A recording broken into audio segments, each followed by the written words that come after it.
back, viewers, and today we're going to be talking a little bit about how an NFL violation affects us all in a way. So recently, star quarterback Aaron Rodgers of the Green Bay Packers franchise attended a Halloween party dressed as John Wick and as a likely result contracted COVID-19.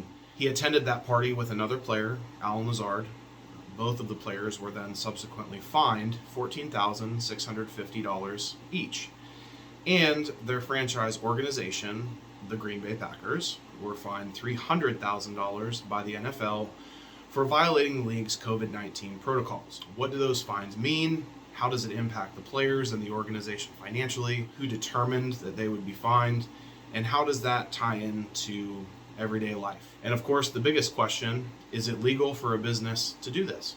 There's a lot to unpack here and to discuss some of the implications of what happened. So the first thing that I wanted to explain, the franchise being fined by the NFL. If you're not familiar, teams are owned and operated independently. The National Football League is the organization that these franchises are all a part of. You can buy the team, albeit the cheapest team right now is the Buffalo Bills, and that would cost you about $2.27 billion.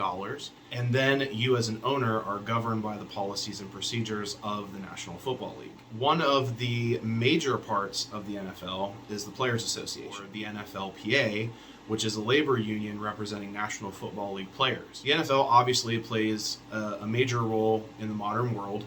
I mean, in this day and age, more people associate Sunday with football than they do with church. COVID-19 changed our world in many ways, which I'm not here to debate them all, but I wanted to provide some reference. Since the organizations and players needed to play football to continue to make money, the NFL partnered with the NFLPA, internal medical doctors and directors, as well as independent infectious disease experts, and put together an industry-specific protocol to them that would govern their employees and ensure adherence to what they felt was the safest course of action to avoid being infected with COVID-19, therefore protecting profit and hopefully life. There's a grand list of items that the Players Association agreed to terms on. To give you an idea for those conditions, for any player who is not fully vaccinated, the $14,650 fine applies to 1.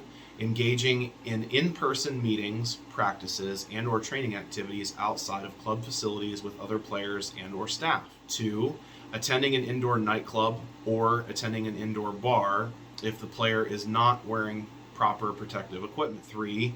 House gatherings of more than 15 people without the player and all guests wearing masks or PPE, or where social distancing for more than 15 is impossible. While that seems extensive, there are quite a few others, and it wasn't made clear exactly what Rodgers and Lazard were cited for, but I would suspect a mix of those few would apply as well as some of the others. Given the party he and Lazard attended, I highly doubt they were following all of those stipulations. All of that being said, I want to break down income ratio versus these penalties. I feel that that is extremely important to note here. Aaron Rodgers will make $22.4 million this year per his contract.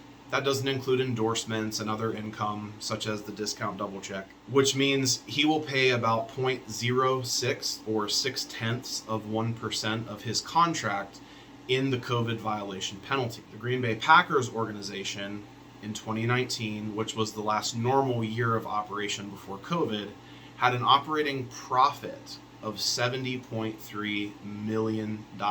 They will pay about 0.4 of 1%, so not even a half of 1% of their operating profits to pay for the COVID violation fine. When these numbers are thrown around without context, it's easy for the normal people to think that they're exorbitant fees, but in reality, they amount to very little. If you're looking at a household income of $50,000 and you were fined at 0.06%, you would lose about $30.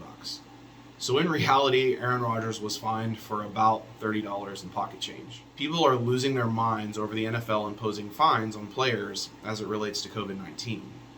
The idea that many people are discussing is whether or not it's legal for businesses to impose these mandates on their employees. There has also been quite a stir created by Biden asking for mandates to be imposed on government employees. A very important piece of this information is missing, and that is the mandates being proposed are not vaccine or terminate.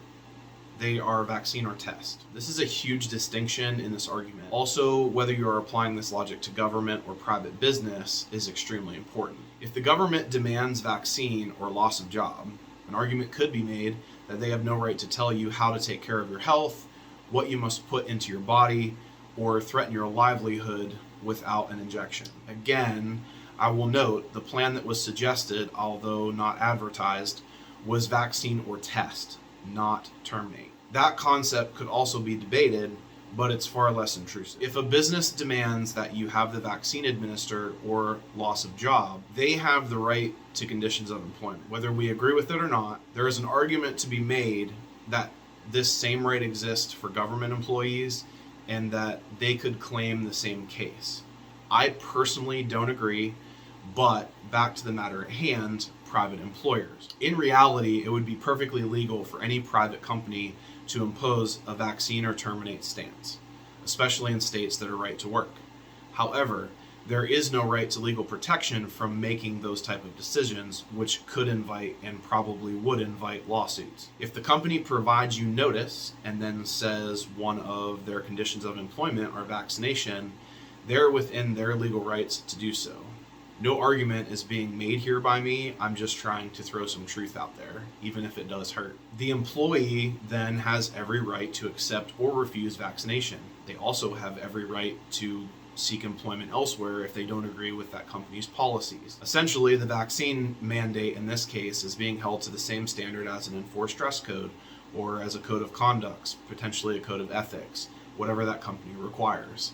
It's a condition of you to maintain employment with the company. If you disagree, you're able to leave at any time and seek employment elsewhere. Companies who do adopt a vaccine or terminate approach will have to deal with exemptions as well as the EEOC and civil rights rules. So it's not going to be as simple as just imposing it and then everything stops. All this aside, keep in mind, major companies are predominantly starting off with incentives to be vaccinated, and others are also providing the vaccine or test method. Weekly test in lieu of vaccination. Personally, I'm okay with that concept.